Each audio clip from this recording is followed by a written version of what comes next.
Une avancée scientifique à présent. Pour la première fois, des bébés chiots conçus en éprouvette ont été mis au monde. Une portée porteuse d'espoir pour préserver les espèces canines menacées. Ça se passe toujours aux États-Unis. Explication, Jonathan Serrero. Une première mondiale, voici les premiers chiots éprouvettes. Ils sont 7, tous nés d'une même portée au mois de juillet dernier. Résultat de croisement entre un beagle et un labrador. La nouvelle a été officialisée dans une publication scientifique. Il s'agit d'une révolution en matière de fécondation canine.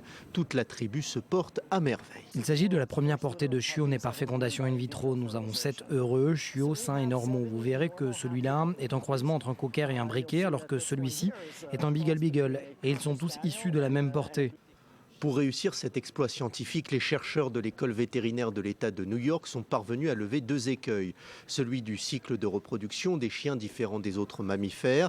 Autre obstacle, celui de la congélation des embryons. Cette fécondation in vitro va aussi participer à préserver des espèces canines en voie de disparition. Nous pouvons désormais utiliser cette technique pour conserver le patrimoine génétique des espèces en danger d'extinction et le perpétuer. Selon le professeur Travis, l'être humain pourrait bénéficier des résultats observés lors de ces naissances, notamment au regard de l'étendue du code génétique des chiens. Les chiens offrent un outil puissant pour comprendre les fondements génétiques des maladies.